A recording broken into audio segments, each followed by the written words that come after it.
3 मे रोजी घेण्यात आलेल्या नीट परीक्षेच्या पेपरफुटीचं कारण पुढे करत देशभरात फेरपरीक्षा घेण्याचं जाहीर करण्यात आलेलं आहे। ही पेपरफुटी महाराष्ट्रातून झाली असल्याने हे राज्य शासनाचे अपयश आहे। गेल्या वर्षभरात पेपरफुटीची 5 प्रकरणे झाली आहेत। त्यामुळे मुख्यमंत्र्यांनी आत्मचिंतन करावे आणि खरोखरच राज्यामध्ये कायदा आणि सुव्यवस्था आहे का हे जाहीर करावं, असं आवाहन राष्ट्रवादी काँग्रेस शरदचंद्र पवार पक्षाचे जिल्हाध्यक्ष मनोज प्रधान यांनी केलं आहे। दरम्यान सर्वच प्रकरणामध्ये नाशिकचेच कनेक्शन कसं काय येतं, असा सवाल केंद्रीय परीक्षा पद्धती रद्द करून पूर्वीप्रमाणेच राज्यस्तरीय परीक्षा घेण्यात यावी, अशी मागणी देखील प्रधान यांनी केली आहे। देशातील सुमारे 22 लाख विद्यार्थ्यांनी यंदा 3 मे 2026 रोजी नीटची परीक्षा दिली होती। महाराष्ट्रातील जवळपास 2.5 लाख विद्यार्थ्यांनी ही परीक्षा दिली होती। ठाणे जिल्ह्यातील 12,862 विद्यार्थ्यांचा त्यामध्ये समावेश होता। नॅशनल टेस्टिंग एजन्सीने दिलेल्या माहितीनुसार तपास यंत्रणांकडून मिळालेल्या गोपनीय अहवालांच्या आधारे हा निर्णय घेण्यात आला आहे।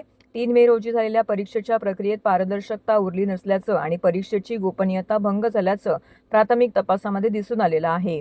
परीक्षेची विश्वासार्हता टिकवून ठेवण्यासाठी ही परीक्षा रद्द करणं आवश्यक असल्याचं एनटीएने आपल्या अधिकृत निवेदनामध्ये म्हटलेलं आहे। एनटीएच्या निर्णयाचं मनोज प्रधान यांनी चांगलाच समाचार घेतलेला आहे। नीट परीक्षा रद्द झाल्यामुळे 22 लाखांहून अधिक विद्यार्थ्यांची मेहनत आणि स्वप्न धुळीस मिळाल्याचं त्यांनी म्हटलंय। आईने दागिने विकले, बापाने कर्ज काढले, अशा परिस्थितीत मुलांनी अभ्यास केला होता। हा केवळ पेपरफुटीचा विषय नसून तरुणांच्या भविष्याविरुद्ध केलेला गुन्हा आहे।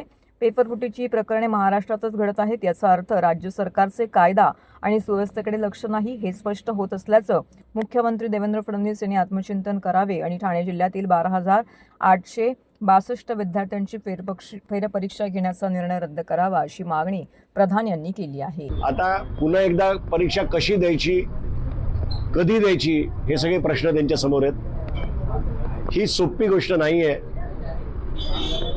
म्हणजे 5,541 सेंटर्समध्ये 141 सिटीजमध्ये आणि भारताच्या बाहेर 11 शहरांमध्ये ही परीक्षा घेण्यात आली। जर एनटीएला ही परीक्षा प्रॉपरली घेता येत नसतील आणि 2012 नंतर जर त्यांनी ते सेंट्रलाइज केलेलं असेल, तर राष्ट्रवादीची ही मागणी आहे की पुन्हा एकदा पहिल्यासारखं राज्यस्तरीय एक्झाम घ्यावी आणि महाराष्ट्राने महाराष्ट्राची नीट घ्यावी, राजस्थाननी राजस्थानची नीट घ्यावी, अशा प्रकारे डिसेंट्रलाइज करा। दुसरं, या महाराष्ट्रात नोव्हेंबर नंतर आता 5व्यांदा पेपर फुटलेले आहेत, याची जबाबदारी कोणीतरी घेतली पाहिजे। माझं मुख्यमंत्र्यांना